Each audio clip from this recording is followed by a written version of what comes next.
There's a photograph that shouldn't exist. Taken somewhere in the Appalachian highlands in the winter of 1889, it shows two women standing before a wooden homestead, their faces pale as bone, their eyes fixed on the lens with an intensity that seems to burn through the emulsion itself. Their names were Ida and Pearl Frost, sisters, unmarried, living alone on a ridge so remote that even the circuit preachers avoided it. For decades, this image sat in a private collection, its significance unknown, until a historian cross-referenced it with a series of disappearances that had been deliberately scrubbed from county records. What he found wasn't just a story of two women living on the edge of civilization. It was something far darker. Something that had been protected by silence, by shame, by the conspiracy of an entire mountain community that chose forgetting over facing what had happened in that cellar beneath the Frost homestead. The winter of 1889 was brutal across the Cumberland Plateau. Snow fell early and stayed late, turning trails into white labyrinths where landmarks vanished and directions became meaningless. It was the kind of cold that didn't just bite, it erased. And in that erasure, people went missing. Not all at once. Not in a way that raised alarms. A peddler here, a drifter there, a young couple traveling to find work in the coal camps. They walked into the white silence and never walked out. At first, these disappearances were attributed to the weather, to bad luck, to the inherent dangers of traveling through wilderness in winter. But there was a pattern, a thread that connected them all. Each of the missing had been seen last near a particular stretch of ridge road. Each had mentioned stopping at a homestead where two unmarried sisters lived alone. Each had been offered shelter from the cold. The Frost sisters were known, but not well known. They kept to themselves in a way that mountain folk understood and respected. They didn't attend church. They didn't trade much at the general store. When they did appear, they were polite, quiet, almost invisible in their ordinariness. Ida was the elder by 3 years, taller, with dark hair pulled severely back. Pearl was softer in appearance, with lighter hair and a tendency to smile that never quite reached her eyes. They had inherited the homestead from their father, a man remembered only as cruel and silent, who had died in circumstances no one spoke about clearly. After his death, the sisters stayed. They survived, and travelers who needed shelter in the winter cold found their door. But what happened after that door closed? What occurred in the hours between a traveler's last sighting and their permanent disappearance? The answers were buried as deep as the snow that year, and just as cold. The first crack in the silence came in March of 1890, when the thaw began. A farmer named Ezekiel Pruitt was checking his fence line along the creek that ran down from the Frost property when he noticed something that stopped him cold. The water running past his land had a smell to it, not the clean mineral scent of snowmelt, but something organic, something wrong. He followed the creek upstream through stands of bare trees and over rocks slick with ice, until he reached a place where the water pooled before continuing its descent. What he found there made him turn away and vomit into the snow. Fabric, pieces of clothing tangled in the roots of a fallen hemlock, a leather boot with something still inside it, and beneath the surface of the pool, visible through the clear mountain water, the white curve of bone. Pruitt did what many men in his position would do. He told no one. He went home. He tried to forget what he'd seen. But the image followed him into sleep and woke him in the dark hours before dawn. 3 days later, he finally spoke to the sheriff, a man named Virgil Keller who had held the position for nearly 2 decades and understood the unwritten laws of mountain justice better than he understood the written ones. Keller listened to Pruitt's story with an expression that never changed, and when the farmer finished talking, the sheriff asked him a single question. "You certain about what you saw?" Pruitt said he was. Keller nodded slowly, then told him to go home and speak of it to no one. The sheriff would handle it. Pruitt left that office believing justice would be served. He didn't understand that justice and truth are not always the same thing, especially when the truth threatens to expose something a community has chosen not to see. Keller did ride up to the Frost homestead, but he went alone, and he went in the evening when shadows were long and the mountain cold was settling back into the hollows. Ida Frost met him at the door. She didn't seem surprised to see him. She invited him inside with a courtesy that felt rehearsed, and she served him coffee that he later described as the best he'd ever tasted. They talked for over an hour. What was said in that conversation was never recorded, never shared, never entered into any official account. But when Keller rode back down the mountain, his decision was made. There would be no investigation, no search of the property, no questions asked in town about missing travelers.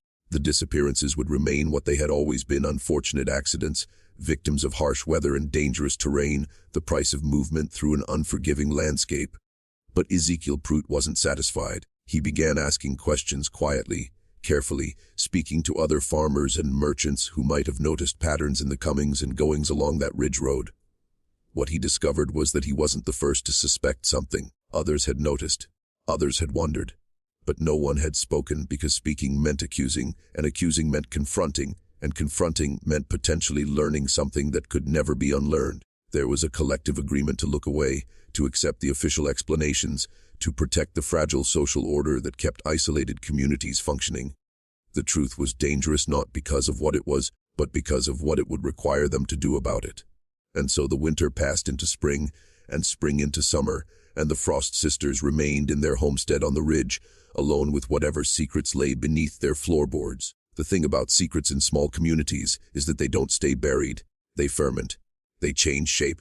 They become something else entirely, something that poisons the ground they're hidden in. By the summer of 1890, there was a tension in the valleys below the Frost property that no one could quite name. Families who had lived as neighbors for generations stopped speaking over disagreements no one could remember starting. The Sunday services grew smaller. People looked at each other differently, with a suspicion that hadn't existed before, as if everyone was wondering who else knew, who else had chosen silence, who else was complicit in whatever had happened on that ridge. Ezekiel Prout became obsessed. His wife would later tell a cousin that he barely slept, that he would sit by the window at night staring up toward the mountains, as if he could see through the darkness to that homestead where the Frost sisters lived. He started making trips to neighboring counties, visiting courthouses and churches, searching through records for any mention of missing persons, any pattern that might extend beyond his own community. What he found was worse than he'd imagined. Over a span of 15 years, stretching back to when the Frost sisters' father was still alive, there were at least 23 documented cases of travelers who had vanished along that particular stretch of mountain road. 23 people who had walked into the white silence and never emerged. And those were only the ones someone had cared enough to report. But documentation meant nothing without proof, and proof required entering that property, searching that homestead, looking into spaces that had been closed to outside eyes for decades. Prout knew he couldn't do it alone. He needed allies, men who would stand with him against whatever they might find. He began speaking more openly, gathering others who had lost someone to the mountain, who had their own suspicions, their own need for answers. By August, he had 6 men willing to ride with him. They didn't tell Sheriff Keller their plans. They knew whose side he was on. They rode out on a Thursday morning, early enough that mist still clung to the valleys. 7 men on horseback, armed not with the intention of violence, but with the understanding that violence might find them. When they reached the Frost homestead, Ida was outside hanging laundry on a line stretched between 2 trees. She watched them approach with no visible emotion, her hands still moving through the familiar motions of her work, as if 7 armed men arriving at her door was no more remarkable than the sunrise. When Prout dismounted and stated their purpose, that they had cause to search the property for evidence of wrongdoing, Ida didn't argue. She didn't protest. She simply stopped what she was doing, wiped her hands on her apron, and said in a voice as flat as creek stone, "You'll want to start with the cellar." The men looked at each other. They had expected resistance, denial, perhaps even violence. They had not expected invitation. But Ida Frost was already walking toward the house, and Pearl had appeared in the doorway, her lighter hair catching the morning sun, that strange smile on her face that never reached her eyes. The sisters stood aside as the men entered. The interior of the homestead was clean, almost obsessively so, with a smell of lye soap and something else underneath it, something mineral and cold. Ida pointed to a door in the floor near the kitchen hearth, a heavy wooden panel with an iron ring for lifting. "It's not locked," she said, and then she sat down in a rocking chair by the window and began to knit, as if what was about to happen was of no concern to her at all. Prout lifted the door. The smell that rose from below was immediate and overwhelming. Earth and moisture and decay and something chemical that burned the back of the throat. One of the men turned away and stumbled outside. The others descended into the darkness with lanterns raised, their shadows dancing against stone walls, their breathing shallow. What they found in that cellar would never be fully documented in official records, but the stories that leaked out over the following years painted a picture of horror so methodical it suggested not madness but purpose. The cellar was larger than the house above it suggested. The walls were stone, carefully fitted, extending back into the hillside itself in a way that spoke of deliberate excavation, of planning that had taken years. There were shelves carved into the rock face holding rows of glass jars, their contents preserved in liquids that caught the lantern light with an amber glow. There were tools hanging from iron hooks, saws and knives and implements whose purposes the men didn't want to consider. And there were the tables, 3 of them, wooden and stained dark, positioned at intervals along the length of the cellar with channels carved into their surfaces that led to buckets positioned beneath. The air was thick with the smell of quicklime, which had been scattered liberally across the floor, creating a white dust that rose with every footstep and coated the men's boots and lungs. But it was the far wall that made Ezekiel Prout fall to his knees. There, arranged with an almost reverent care, were the possessions of the missing. Watches and wallets and jewelry, each item tagged with a piece of paper bearing a name and a date written in careful script. Coats and hats hung on pegs as if their owners might return to claim them. A wedding ring on a small wooden stand with the inscription, "Forever Thine," still visible on the inner band.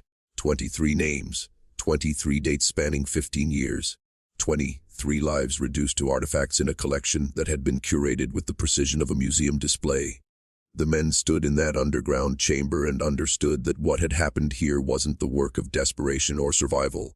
It was something colder, something that had been done with intention and care, and a purpose that defied comprehension. When they emerged back into daylight, faces pale and hands trembling, Ida and Pearl Frost were exactly where they had been.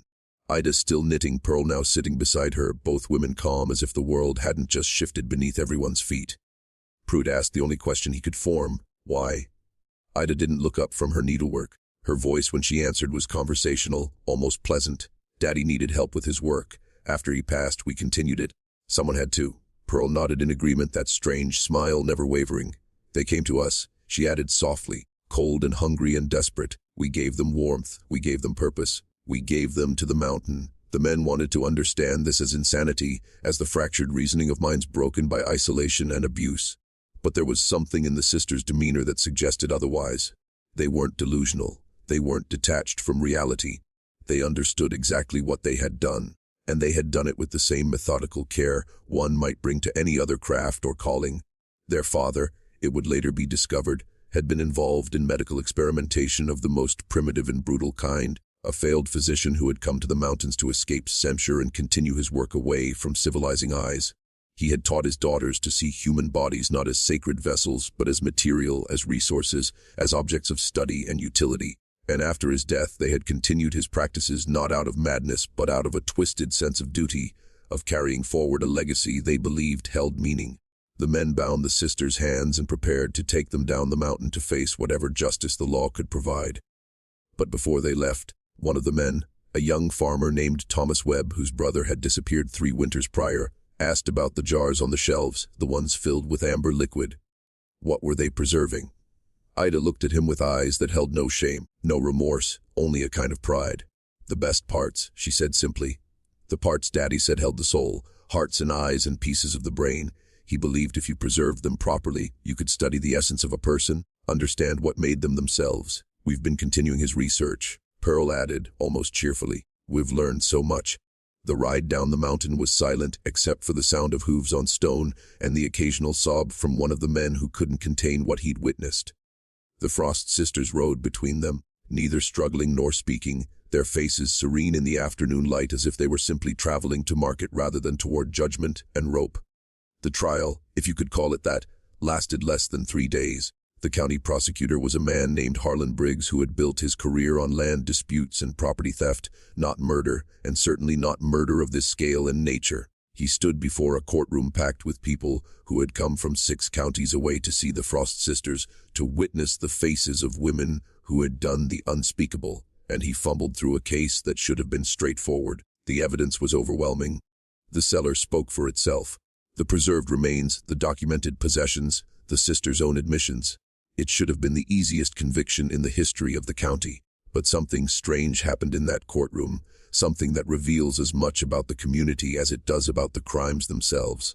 The defense attorney, appointed by the court because no one would take the case willingly, argued that the sisters were victims themselves, victims of their father's cruelty and madness, raised in isolation without proper moral instruction, taught from childhood to see the world through a lens so distorted that they genuinely didn't understand the evil of their actions.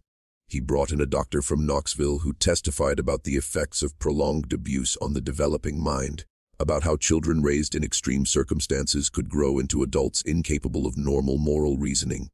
And while the prosecution argued that the sisters' methodical approach proved sanity and intent, the defense countered that sanity itself might be impossible for someone raised as they had been. They weren't asking for acquittal. They were asking for mercy, for an acknowledgement that these women were as much products of their father's monstrosity as they were perpetrators of their own. But the real complexity came from the community itself. Families of the missing wanted justice, wanted to see the sisters hang for what they'd done. But there were others, people who had lived on that mountain for generations, who seemed almost protective of Ida and Pearl. They testified to the sisters' kindness, to times they had shared food during hard winters, to their quiet presence at the rare social gatherings they attended. These weren't character witnesses in the traditional sense. They weren't denying the crimes. They were complicating the narrative, insisting that the women who had committed these horrors were also the same women who had helped deliver babies and nursed sick children and existed as part of the community, however peripherally. It was as if the mountain itself couldn't reconcile the two versions of the Frost sisters, and so it offered both simultaneously, demanding that the jury hold two contradictory truths at once. The verdict came back guilty on all counts. The sentence was death by hanging, to be carried out within 30 days. When the judge read the decision, Ida Frost showed no reaction. Pearl closed her eyes briefly, then opened them again with that same unsettling smile. They were led from the courtroom in chains, and the crowd that had gathered outside was eerily silent. No cheers, no jeers. Just a heavy, suffocating quiet that felt like shame made audible. But here's where the story takes its strangest turn. The hanging never happened. Official records state that both sisters died in their cells within a week of sentencing, Ida first, then Pearl 2 days later. The cause listed was self-inflicted poisoning, though no one could explain how they obtained the poison or why the guards didn't prevent it. Their bodies were buried in unmarked graves in the prison cemetery, and the homestead on the ridge was burned to the ground by order of the county, the cellar filled with rocks and soil until no trace of it remained. The possessions of the victims were returned to their families when possible, and the preserved remains were given Christian burial in a mass grave that bears no marker. Within a year, it was as if the Frost sisters had never existed. Maps were redrawn to show the road taking a different path. Families who had lived on that ridge for generations moved away. The very geography conspired to erase what had happened there. If you're still watching, you're already braver than most. Tell us in the comments, what would you have done if this was your bloodline? If you discovered that your ancestors had been part of covering this up, part of the silence that let it continue, would you speak the truth, or would you choose the same forgetting that mountain chose? But erasure is never complete. Memory has a way of surviving even when every official record has been destroyed, every witness has died, every physical trace has been removed from the earth. The story of the Frost sisters lived on in whispers, in warnings given to children about straying too far from home, in the way certain stretches of mountain road were avoided even after new routes made them unnecessary. And it lived on in families, passed down as shameful inheritance, a stain that couldn't be washed away no matter how many generations tried to scrub it clean. In the 1930s, during the Great Depression, a WPA worker conducting oral histories in Appalachia interviewed an elderly woman named Sarah Prout, daughter-in-law of Ezekiel Prout, the man who had first discovered the horror in that creek. She was in her 80s by then, her memory fragmented by age, but when the interviewer mentioned the old stories about disappearances on the mountain, her face changed. She became lucid in a way she hadn't been for the entire interview, and she spoke for nearly an hour about what her father-in-law had told her before he died. How he never slept well again after entering that cellar.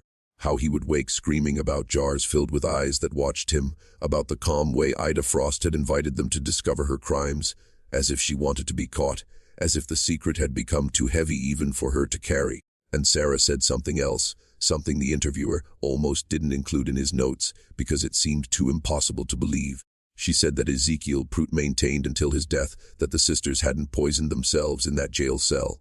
He believed they had been killed, quietly and deliberately, by people in the community who feared what else they might reveal if they lived long enough to speak freely. Because there was a suspicion, never proven, never even formally investigated, that the Frost sisters hadn't worked alone. The homestead had been too well maintained for two women living in isolation. The cellar had been too expertly constructed. The disposal of remains had required knowledge and resources beyond what the sisters should have possessed, and some of the missing had been too large, too strong, to be overpowered by two women working alone. Ezekiel Prout believed there were others involved, men from the community who had helped in exchange for something. Money, perhaps, or shares in whatever profits came from the father's medical experiments, or simply the satisfaction of dark appetites they couldn't indulge openly. But if such men existed, they were protected by the same conspiracy of silence that had allowed the murders to continue for 15 years. And the fastest way to ensure that silence remained unbroken was to make certain the Frost sisters never stood trial long enough to name names. It's a theory that can never be proven. The records are gone. The witnesses are dead. The physical evidence was deliberately destroyed. But it explains the strange protectiveness some community members showed toward the sisters, the rushed trial, the convenient deaths, the aggressive erasure of everything connected to the case. It suggests that what happened on that mountain wasn't an isolated horror, but a systemic one, a rot that had infected an entire social structure and could only be cut out by removing not just the perpetrators but all evidence that it had ever existed. Today, if you know where to look, you can still find that ridge. The road is different now, paved and widened and lined with modern homes, but the bones of the mountain remain the same. There's a place where the trees grow differently, where the soil has a strange quality that prevents certain plants from taking root. Local historians will tell you it's nothing, just a quirk of geology, but older residents, the ones whose families have been there for generations, know better. They know what was buried there. They know what was burned. They know that some ground stays poisoned no matter how much time passes, that certain sins seep into the earth itself and change it permanently. The photograph of Ida and Pearl Frost still exists, archived now in a university collection, cataloged and preserved as a historical curiosity. When you look at it closely, at their faces staring out from that winter morning in 1889, you can see something in their eyes that isn't quite human anymore. Not madness, not evil in any conventional sense, but a kind of emptiness, as if whatever should have been there, conscience, empathy, the basic recognition of other people as people, had been scooped out long ago and replaced with something colder, something that could look at human suffering and see only material, only opportunity, only the continuation of work that must be done. The Frost sisters took 23 people into their cellar, but the real number of victims was higher than that. It included everyone who knew and said nothing, everyone who chose community peace over justice, everyone who inherited the shame and carried it forward, teaching their children to forget, to look away, to prioritize silence over truth. That's the real horror of this story. Not that 2 women became monsters, but that an entire community chose to become complicit. And that choice, that original sin of looking away, echoes forward through generations, shaping the descendants of both victims and bystanders in ways they'll never fully understand. The cellar is gone. The sisters are gone. But the lesson remains buried in the American soil, waiting for anyone brave enough to dig it up and face what it reveals about who we are when we think no one is watching.